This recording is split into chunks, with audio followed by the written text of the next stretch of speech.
بسم اللہ الرحمن الرحیم۔ تمام سامعین اور ناظرین کو میری طرف سے السلام علیکم۔ ناظرین، آج کی معلومات خلافت عثمانیہ کے متعلق ہیں۔ سلطنت عثمانیہ یا خلافت عثمانیہ سن 1299 عیسوی سے 1922 عیسوی تک قائم رہنے والی ایک مسلم سلطنت تھی جس کے حکمران ترک تھے۔ اپنے عروج کے زمانے میں یہ سلطنت 3 بر اعظموں پر پھیلی ہوئی تھی اور جنوب مشرقی یورپ، مشرق وسطیٰ اور شمالی افریقہ کا بیشتر حصہ اس کے زیر نگین تھا۔ اس عظیم سلطنت کی سرحدیں مغرب میں آبنائے جبرالٹر، مشرق میں بحیرہ قزوین اور خلیج فارس، اور شمال میں آسٹریا کی سرحدوں سلوواکیہ اور یوکرین سے جنوب میں سوڈان، صومالیہ اور یمن تک پھیلی ہوئی تھیں۔ مالدووا، ٹرانسلوانیا اور ولاچیا کے باج گزار علاقوں کے علاوہ اس کے 29 صوبے تھے۔ ناظرین، اس ویڈیو میں ہم آپ کو خلافت عثمانیہ کے متعلق تفصیل سے معلومات فراہم کریں گے۔ اسی سلسلے میں سب سے پہلے نظر ڈالتے ہیں سلطنت کے طلوع سے عروج تک، یعنی 1299 عیسوی سے 1456 عیسوی کے دور پر۔ سلاجقہ روم کی سلطنت کے خاتمے کے بعد اناطولیہ میں طوائف الملوکی پھیل گئی اور مختلف سردار اپنی اپنی خود مختار ریاستیں بنا کر بیٹھ گئے، جنہیں غازی امارات کہا جاتا ہے۔ 1300 عیسوی تک زوال کی جانب گامزن بازنطینی سلطنت اناطولیہ میں واقع اپنے بیشتر صوبے ان غازی اماراتوں کے ہاتھوں گنوا بیٹھی۔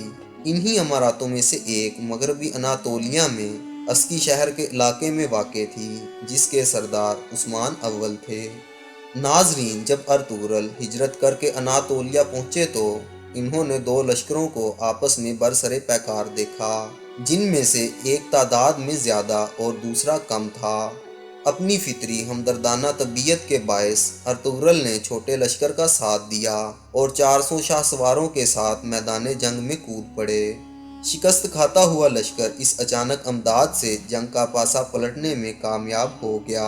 ارطغرل نے جس فوج کی مدد کی وہ دراصل سلاجقہ روم کا لشکر تھا، جو مسیحوں سے برسر پیکار تھا، اور اسی فتح کے لیے ارطغرل کی خدمات کے پیش نظر انہیں اسکی شہر کے قریب ایک جاگیر عطا کی۔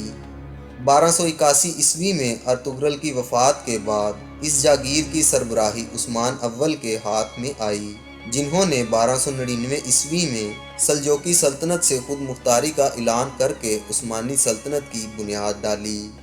ناظرین، عثمان اول نے اس چھوٹی سی سلطنت کی سرحدیں بازنطینی سلطنت کی سرحدوں تک پھیلا دیں اور فتح کے بعد دارالحکومت بروسا منتقل کر دیا۔ عثمان اول ترکوں میں انتہائی قدر کی نگاہ سے دیکھے جاتے ہیں۔ دراصل وہ بہت ہی اعلیٰ اوصاف کے حامل تھے، دن کے مجاہد اور رات کے عابد کے ساتھ ساتھ انتہائی شریف النفس، سادگی پسند، مہمان نواز، فیاض اور رحم دل انسان تھے۔ ان کا دور حکومت سلطنت عثمانیہ کی بنیادوں کو مضبوط کرنے کا سبب بنا۔ یہ عثمان کی ڈالی گئی مضبوط بنیاد ہی تھی کہ ان کے انتقال کے بعد 1 صدی کے اندر عثمانی سلطنت مشرقی بحیرہ روم اور بلقان تک پھیل گئی۔ سلطنت کی فتوحات کا یہ عظیم سلسلہ عثمان کے جانشینوں نے جاری رکھا، لیکن 1402 عیسوی میں تیمور لنگ نے اناطولیہ پر حملہ کر دیا اور عثمانی سلطان بایزید یلدرم شکست کھانے کے بعد گرفتار ہو گیا۔ یہ عثمانیوں کی بلند ہمتی اور جرأت تھی کہ انہوں نے اپنی ختم ہوتی ہوئی سلطنت کو نہ صرف بحال کیا بلکہ چند ہی اشروں میں فتح قسطنطنیہ جیسی تاریخ کی عظیم ترین فتح حاصل کی۔ اس سے عثمانیوں کا وقار دنیا بھر میں بلند ہوا۔ سلطنت عثمانیہ کی دوبارہ بحالی کا سہرا بایزید یلدرم کے بیٹے محمد اول کے سر جاتا ہے، جو اپنے اعلیٰ اخلاق و اوصاف کے باعث ترکوں میں محمد چلبی کے نام سے جانے جاتے ہیں۔ فتح قسطنطنیہ ترکوں خصوصاً عثمانیوں کی تاریخ کا سنہرا ترین باب ہے۔ 22 مئی 1453 عیسوی میں 21 سالہ نوجوان سلطان محمد فاتح کی زیر قیادت اس لشکر نے حیرت انگیز کارنامے انجام دیتے ہوئے اس عظیم شہر کو فتح کیا اور اسے اپنا دارالحکومت بنا لیا۔ اس طرح محمد قیصر روم بن گیا اور یہ لقب اس کے ان ارادوں کو ظاہر کرتا تھا کہ عثمانی جلد روم پر بھی قبضہ کر لیں گے، اور انہی مقاصد کے حصول کے لیے 1480 عیسوی میں عثمانی افواج جزیرہ نما اطالیہ پر اتری اور اٹرانٹو اور اپولیا کے شہروں پر قبضہ کر لیا، لیکن 1481 عیسوی میں محمد فاتح کی وفات کے ساتھ ہی فتح اطالیہ کی مہم کا خاتمہ ہو گیا۔ ناظرین، اب ایک نظر ڈالتے ہیں سلطنت کے توسیعی دور یعنی 1453 عیسوی سے 1683 عیسوی تک کے سفر پر۔ ناظرین، 1453 عیسوی میں فتح قسطنطنیہ نے جنوب مشرقی یورپ اور بحرہ روم کے مشرقی علاقوں میں سلطنت عثمانیہ کے ایک عظیم قوت کے طور پر ابھرنے کی بنیاد رکھی، اور پھر 1556 عیسوی تک یورپ، مشرق وسطیٰ اور شمالی افریقہ میں فتوحات کے ایک طویل دور کا آغاز ہوا۔ ان فتوحات کا سبب فوج کا معیاری نظم و ضبط اور جدید عسکری قوت تھی، جس میں بارود کے استعمال اور مضبوط بحریہ کا کردار بہت اہم تھا۔ ریاست کی معیشت میں اہم ترین کردار تجارت کا تھا، کیونکہ یورپ اور ایشیا کے درمیان میں تجارت کے تمام زمینی و سمندری راستے عثمانی سلطنت سے ہو کر گزرتے تھے۔ ایک کے بعد دیگر عظیم سلاطین نے سلطنت کی سرحدیں پھیلانے میں اہم کردار ادا کیا، جن میں سلیم اول کا نام نمایاں ہے، جنہوں نے مشرقی و جنوبی جانب توجہ کی اور صفوی سلطنت کے شاہ اسماعیل صفوی کو جنگ چالدران میں شکست دی اور مصر میں عثمانی حکومت قائم کی۔ سلیم کے جانشین سلیمان علی شان نے مغرب میں سلطنت کو توسیع دی اور 1521 عیسوی میں بلغراد کی فتح کے بعد 1526 میں جنگ محاقز کے ذریعے ہنگری اور دیگر وسطی یورپی علاقوں میں عثمانیوں کی دھاک بٹھا دی۔ اس کے بعد انہوں نے 1529 عیسوی میں ویانا کا محاصرہ کیا، لیکن سرد موسم اور شہر کے باسیوں کی زبردست مزاحمت کے باعث یہ محاصرہ ناکام ہو گیا۔ اس طرح عثمانی طوفان کی موجیں ویانا کی دیواروں سے ٹکرا کر واپس آ گئیں اور عثمانی سلطنت کی سرحدیں وسطی یورپ کے اس شہر سے آگے کبھی نہ بڑھ سکیں۔ سلیم کے ادوار میں ٹرانسلوانیا، گلاچیا اور مالدووا سلطنت عثمانیہ کے باج گزار بنے۔ مشرق میں عثمانیوں نے ایران سے بغداد دوبارہ حاصل کر لیا اور بین النہرین پر قبضہ کر کے خلیج فارس تک بحری رسائی حاصل کر لی۔ سلیم اور سلیمان کے ادوار میں عثمانی بحریہ دنیا کی عظیم ترین بحری قوت بنی، جس نے بحرہ روم کے بیشتر علاقوں کو فتح کیا۔ ان فتوحات میں اہم ترین کردار عثمانی امیر البحر خیر الدین پاشا بار بروسا کا رہا، جس نے سلیمان کے دور میں کئی شاندار عسکری فتوحات حاصل کی، جس میں اسپین کے خلاف تیونس اور الجزائر کی فتوحات اور سکوت غرناطہ کے بعد وہاں کے مسلمانوں اور یہودیوں کی بحفاظت عثمانی سرزمین تک منتقلی، اور 1543 عیسوی میں مقدس رومی سلطنت کے خلاف نیس کی فتح قابل ذکر ہیں۔ 16ویں صدی میں مغربی یورپی قوتوں خصوصاً پرتگیزیوں کی خلیج فارس اور بحرہ ہند میں بڑھتی ہوئی قوت نے عثمانی بحریہ کے لیے شدید مشکلات پیدا کیں۔ عثمانیوں کی جانب سے مشرق اور جنوب کے راستے بند کر دینے کے باعث یورپی قوتیں ایشیا کے لیے نئے راستوں کی تلاش میں نکل پڑیں اور ہند و چین کے لیے نئے راستے دریافت کیے۔ ناظرین، اب ایک نظر ڈالتے ہیں 1566 عیسوی سے 1683 عیسوی تک ہونے والی بغاوتوں اور احیاء پر۔ خیر الدین پاشا بار بروسا نے 1538 عیسوی میں جنگ پریوزا میں یورپ کے متحدہ بحری بیڑے کو بدترین شکست دی۔ 1566 عیسوی میں سلیمان کا انتقال علاقائی فتوحات کے خاتمے کا نقطہ آغاز ثابت ہوا۔ مغربی یورپ کی سلطنتوں کا بطور بحری قوت ابھرنا اور یورپ سے ایشیا کے لیے متبادل راستوں اور امریکہ کی دریافت نے عثمانی معیشت کو زبردست نقصان پہنچایا۔ ایسے نازک وقت میں جب سلطنت عثمانیہ کو بیدار مغز حکمرانوں کی ضرورت تھی، بدقسمتی سے اسے نالائق حکمرانوں کے طویل دور کو سہنا پڑا، جس نے داخلی و عسکری محاذ پر مملکت کو شدید نقصان پہنچایا۔ ان تمام مشکلات کے باوجود 1683 عیسوی میں جنگ ویانا تک سلطنت کی فتوحات کا سلسلہ جاری رہا۔ تاہم اس جنگ کے بعد یورپ میں سلطنت کی توسیع کا مکمل خاتمہ ہو گیا۔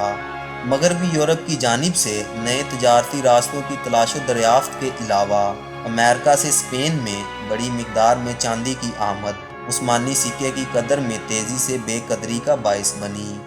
سلیم ثانی کے دور میں صدر اعظم محمد پاشا سوکباللی نے سوئز نہر اور ڈون وولگا نہر کی تعمیر کے منصوبہ جات پیش کیے، لیکن ان پر عمل درآمد نہ ہو سکا۔ اسی دور میں جنوبی یورپ میں اسپین کے فلپ ثانی کی زیر قیادت کیتھولک قوتوں نے بحیرہ روم میں عثمانی بحریہ کی قوت کو نقصان پہنچانے کے لیے گٹھ جوڑ کر لیا۔ 1571 عیسوی میں جنگ لیپانٹو میں شکست بحیرہ روم میں سلطنت کی برتری کے فوری خاتمے کا باعث بنی۔ اس لیے متعدد مورخوں نے جنگ لیپانٹو میں شکست کو عثمانی سلطنت کے زوال کا اشارہ قرار دیا۔ اس طرح 16ویں صدی کے اختتام تک فتوحات و کامیابیوں کے سنہرے دور کا خاتمہ ہو گیا۔ ناظرین، عثمانیوں کی ایک مخصوص مقام پر جا کر فتوحات کے رک جانے کی کئی وجوہات ہیں۔ ایک تو دور قدیم میں جغرافیائی خصوصیات کے باعث محدودیت، جن کی وجہ سے بہار کے ابتدائی دور سے خزاں کے آخری ایام تک کے جنگی موسم میں عثمانی فوج ویانا سے آگے نہیں جا سکتی تھی۔ دیگر وجوہات میں سرحدوں کے دونوں جانب دو مختلف حریفوں، یورپ میں آسٹریا اور ایشیا میں ایران کے صفوی حکمرانوں کے خلاف بیک وقت جنگ کرنا مشکل تھا۔ اس کے علاوہ فکری، ذہنی و عسکری جمود نے عثمانیوں کے زوال پر مہر ثبت کر دی، کیونکہ عسکری طور پر جدید ہتھیاروں کا استعمال ہی وسیع پیمانے اور تیزی سے فتوحات کا سبب تھا، اور مذہبی و دانشور طبقے کے بڑھتے ہوئے دقیانوسی خیالات نے یورپیوں کی جدید عسکری ٹیکنالوجی کے مقابلے میں عثمانیوں کو کافی پیچھے چھوڑ دیا۔ ینیچری، جن سے یورپ کی تمام افواج کانپتی تھیں، آرام پسند ہو گئیں اور ملک کے سیاسی معاملات میں مداخلت کے باعث ریاست کی تباہی کا سبب بنی۔ صفویوں سے یرغمال اور بغداد چھیننے والے مراد چہارم اس دور کے واحد حکمران جنہوں نے سیاسی و عسکری طور پر سلطنت کو مضبوط بنایا۔ مراد چہارم ہی وہ آخری سلطان تھے جنہوں نے بذات خود افواج کی قیادت کی۔ 16ویں صدی کے آخر اور 17ویں صدی کے شروع میں جلالی بغاوت اور ینیچری بغاوت 1622 عیسوی نے اناطولیہ میں بڑے پیمانے پر لاقانونیت اور فسادات کو فروغ دیا اور متعدد حکومتوں کے خاتمے کا سبب بنا۔ اس طرح 17ویں صدی عثمانیوں کے لیے جمود اور زوال کی صدی رہی۔ 1530 عیسوی سے 1660 عیسوی تک کے دور میں حرم کی ملکی معاملات میں مداخلت اور اثرات سے بھی قطع نظر نہیں کیا جا سکتا، جس میں سب سے اہم کردار نوجوان سلطان کی ماؤں کا رہا۔ اس دور کی نمایاں خواتین میں حرم سلطان، کوسم سلطان اور تورخان خادج اور دیگر شامل ہیں۔ ناظرین، جمود کے دور میں بلقان کے کئی علاقے آسٹریا کے قبضے میں آ گئے۔ ریاست کے متعدد علاقے جیسے مصر اور الجزائر مکمل طور پر خود مختار ہو گئے اور بالآخر سلطنت برطانیہ اور فرانس کے قبضے میں چلے گئے۔ 17ویں سے 19ویں صدی کے دوران میں روس اور سلطنت عثمانیہ کے درمیان میں کئی جنگیں بھی لڑی گئیں، جنہیں ترک روس جنگیں کہا جاتا ہے۔ عثمانیوں کے جمود کے اس طویل دور کو مورخین نے ناکام اصلاحات کا دور بھی قرار دیا ہے۔ اس دور کے اواخر میں ریاست میں تعلیمی و تکنیکی اصلاحات بھی کی گئیں اور استنبول تکنیکی جامعہ جیسے اعلیٰ تعلیم کے ادارے قائم ہوئے، لیکن قدیم سوچ کے حامل مذہبی و عسکری طبقے نے اصلاحات کی شدید ترین مخالفت کی، حتیٰ کہ چھاپا خانوں تک کو شیطانی ایجاد قرار دیا گیا، جس کے باعث 1450 میں یورپ میں چھاپا خانے کی ایجاد کے بعد 43 سال تک سلطنت عثمانیہ چھاپا خانوں سے محروم رہی، لیکن 1493 عیسوی میں اسپین سے بے دخل کیے گئے یہودیوں نے استنبول میں پہلا چھاپا خانہ قائم کیا۔ ناظرین، دور لالا سلطان احمد ثالث کے پرامن دور اور گل لالا سے محبت کے باعث دور لالا کہلاتا ہے۔ 1722 عیسوی میں روس کے خلاف پرتھ مہم میں کامیابی اور اس کے بعد معاہدہ پساروچ کے باعث 1718 عیسوی سے 1730 عیسوی تک کا دور پرامن رہا۔ اس دور میں سلطنت نے یورپ کی پیش قدمی کے خلاف مضبوط دفاع کے پیش نظر بلکان کے مختلف شہروں میں قلعہ بندیاں کیں۔ دیگر اصلاحات میں محصولات میں کمی، عثمانی سلطنت کے بیرون ملک میں تصور کو بہتر بنایا، اور نجی مالکیت و سرمایہ کاری کی اجازت شامل ہیں۔ عثمانیوں میں عسکری اصلاحات کا آغاز سلیم ثالث کے دور 1799 سے 1807 میں ہوا، جنہوں نے یورپی خطوط پر افواج کو جدید تر بنانے کے لیے اہم اقدامات اٹھائے۔ حالانکہ ان اقدامات کی مذہبی قیادت اور ینیچری دستوں نے کھل کر مخالفت کی، اور اس کے نتیجے میں ینیچری نے بغاوت بھی کی، اور سلیم کو اپنی اصلاحات کا خمیازہ حکومت اور جان دونوں سے ہاتھ دھونے کی صورت میں اٹھانا پڑا۔ لیکن اس کے جانشین محمود ثانی نے ان تمام اصلاحات کو نافذ کر کے دم لیا اور 1826 میں ینیچری کا مکمل خاتمہ کر دیا۔ ناظرین، اب ایک نظر سلطنت کے زوال اور جدت سازی کے دور یعنی 1828 سے 1908 تک کے عرصے پر۔ ناظرین، عثمانیوں کے دور زوال کو مورخین جدید دور بھی قرار دیتے ہیں۔ اس دور میں سلطنت نے ہر محاذ پر شکست کھائی اور اس کی سرحدیں سکڑتی چلی گئیں۔ تنظیمات اور اصلاحات کے باوجود مرکزی حکومت کی ناکامی کے باعث انتظامی عدم و استحکام پیدا ہوا۔ 19ویں صدی کے دوران میں سلطنت عثمانیہ سمیت کئی ممالک میں قوم پرستی کو عروج نصیب ہوا۔ نسلی قوم پرستی کی لعنت ان مغربی نظریات میں سب سے اہم تھی جو اس دوران میں سلطنت عثمانیہ میں وارد ہوئیں۔ اس دوران میں کئی انقلابی سیاسی جماعتیں بھی وجود میں آ گئیں۔ مملکت میں آئے دن بڑھتے ہوئے بگاڑ کے جہاں دیگر کئی اسباب تھے، وہیں زوال کی اہم ترین وجوہات میں قوم پرستی کا پھیلاؤ بھی شامل تھا۔ اس عرصے میں 1892 میں یونان نے آزادی حاصل کی اور اصلاحات بھی ڈینیوب کی عمارتوں میں قوم پرستی کو نہ روک سکیں، اور 6 عشروں سے نیم خود مختار ان علاقوں سربیا، مونٹی نیگرو، بوسنیا ولاچیا اور مالدووا نے بھی 1875 میں سلطنت سے آزادی کا اعلان کر دیا، اور 1877 کی روس ترک جنگ کے بعد سربیا، رومانیہ اور مونٹی نیگرو کو باقاعدہ آزادی مل گئی اور بلغاریہ کو خود مختاری عطا کر دی گئی۔ البتہ بلکان کی دیگر ریاستیں بدستور عثمانی قبضے میں رہیں۔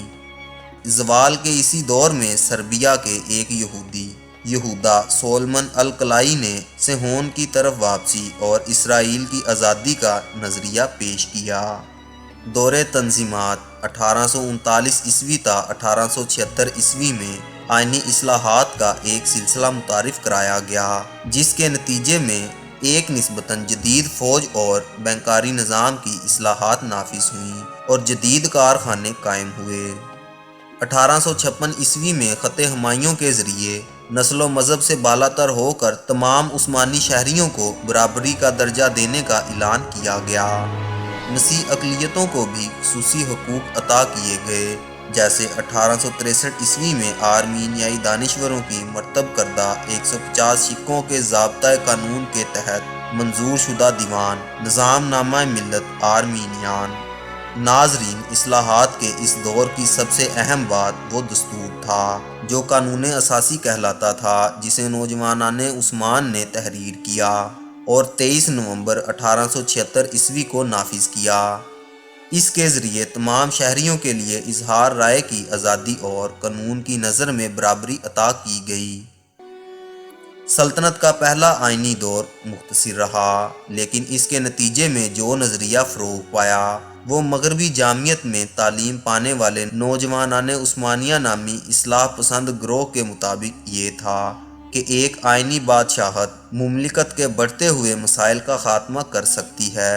1876 میں فوجی طاقت کے ذریعے سلطان عبدالعزیز مراد پنجم کے حق میں دستبردار ہو گئے۔ مراد پنجم ذہنی معذور تھا اور چند ماہ میں ہی عہدے سے ہٹا دیا گیا۔ ان کے ممکنہ جانشین عبدالحمید ثانی کو اس شرط پر بادشاہت سنبھالنے کی دعوت دی گئی کہ وہ اپنی آئینی بادشاہت کو تسلیم کریں گے، جس پر انہوں نے 23 نومبر 1876 کو عمل بھی کیا۔ لیکن پارلیمان صرف 2 سال قائم رہی اور سلطان نے اسے معطل کر دیا اور بعد ازاں پارلیمان کو طلب کرنے کے لیے ان پر دباؤ ڈالا گیا، لیکن قانون اساسی کے اثرات کافی حد تک کم ہو گئے۔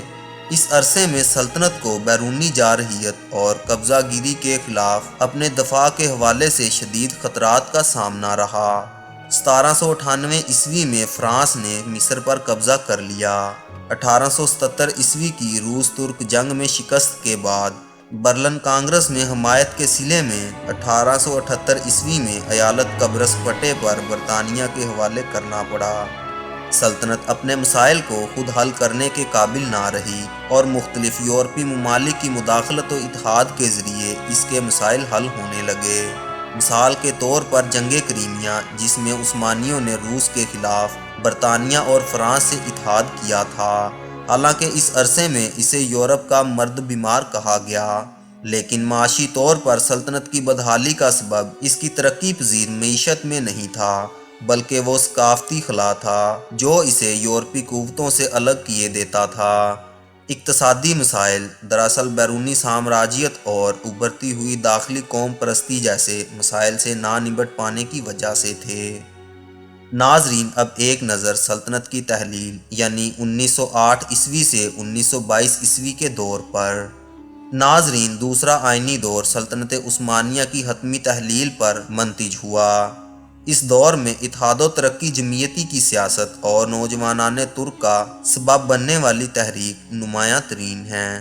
نوجوانان ترک کے انقلاب کا آغاز 3 جولائی 1908 عیسوی کو ہوا اور جلد ہی تحریک سلطنت بھر میں پھیل گئی اور نتیجتاً سلطان کو 1876 عیسوی کے آئین کی بحالی کا اعلان اور پارلیمان کو طلب کرنا پڑا۔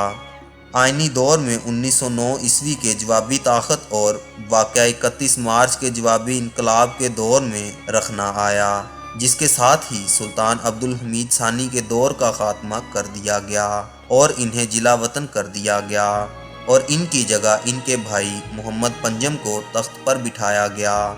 نوجوانان ترک کے انقلاب کے دوران میں سلطنت عثمانیہ کی داخلی صورتحال کا فائدہ اٹھاتے ہوئے 1908 عیسوی میں آسٹریا اور ہنگری نے مقبوضہ بوسنیا اور ہرزیگوینیا کا باضابطہ الحاق کر دیا۔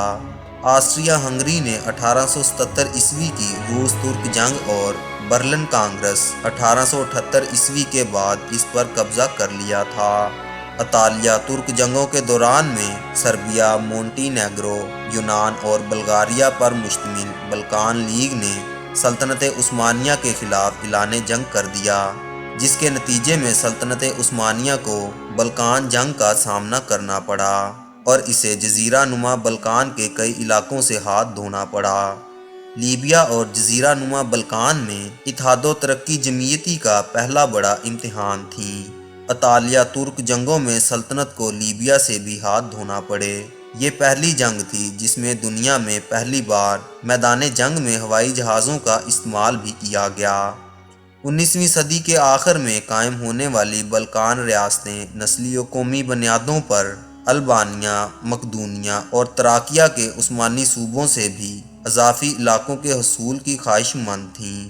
ابتدائی طور پر مارچ 1912 عیسوی میں سربیا اور بلغاریہ اور مئی 1912 عیسوی میں یونان اور بلغاریہ کے درمیان معاہدے طے پائے، جس میں روس نے ثالث کا کردار ادا کیا۔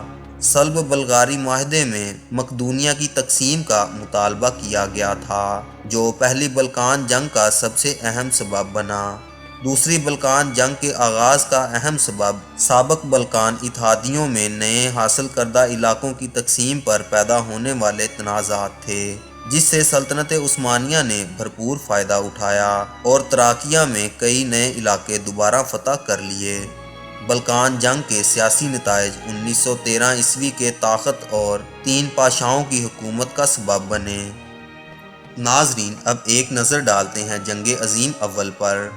پہلی جنگ عظیم میں بغداد ریلوے پر جرمن اختیار بین الاقوامی طور پر کشیدگی کا ایک اہم مسئلہ تھا۔ سلطنت عثمانیہ نے پہلی جنگ عظیم کے مشرق وسطی میدان میں حصہ لیا، جس کا سبب ترک جرمن اتحاد تھا۔ عثمانیوں نے جنگ کے ابتدائی دور میں 2 اہم فتوحات جنگ گیلیپولی اور محاصرہ کوت حاصل کی، لیکن اسے کئی دھچکے بھی پہنچے، جیسے روس کے خلاف تباہ کن قفقاز مہم۔ 1917 میں روسی انقلاب نے عثمانیوں کو شکست کے داغ دھونے اور کھوئے ہوئے علاقے حاصل کرنے کا موقع فراہم کیا، اور عثمانی افواج جنگ کے اختتامی مراحل میں آذربائیجان کے حصول میں کامیاب ہو گئیں، لیکن جنگ عظیم کے اختتام پر اسے ان فتوحات سے ہاتھ دھونا پڑے۔ اس تنازع میں پیش آنے والے ایک متنازع اور اہم واقعہ صوبہ وان میں ترک حکام، عثمانی افواج اور کرد جنگجوؤں کے ہاتھوں لاکھوں آرمینیائی باشندوں کا مبینہ قتل عام اور ملک بدری اور اس کے خلاف آرمینیائی باشندوں کی مزاحمت تھی۔ ایک مرکزی آرمینیائی مزاحمتی گروہ نے مئی 1915 میں آزاد عبوری حکومت کے قیام کا اعلان کر دیا، اور عثمانیوں نے اسے مشرقی اناطولیہ پر جارحیت کرنے والی روسی افواج کا ساتھ دینے کی کوشش سمجھا۔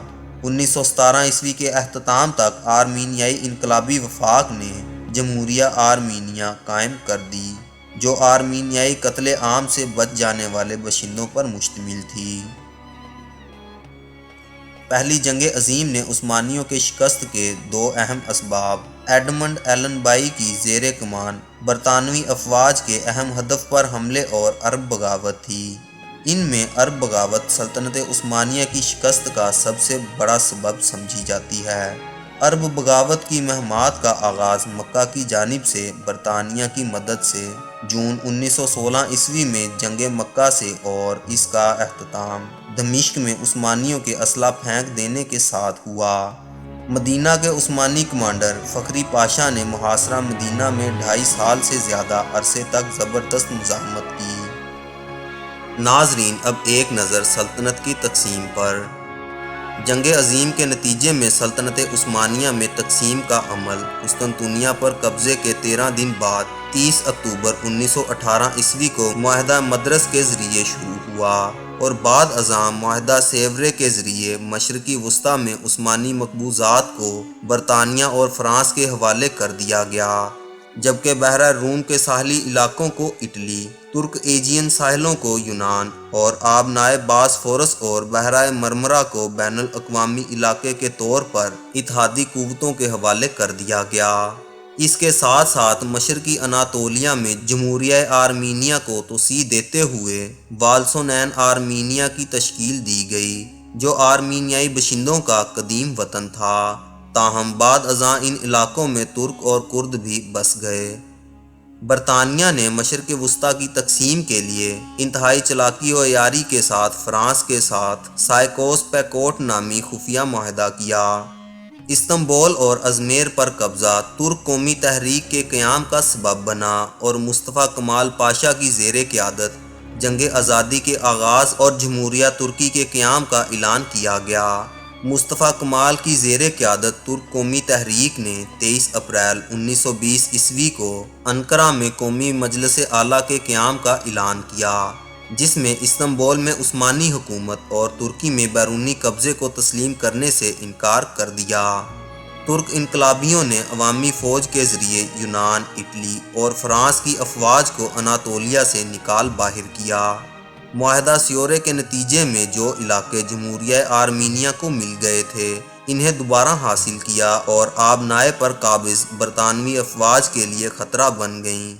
بالآخر ترک انقلابیوں نے آبنائے اور استنبول پر قبضہ کر لیا، اور 1 نومبر 1922 کو سلطنت عثمانیہ کے خاتمے کا اعلان کر دیا۔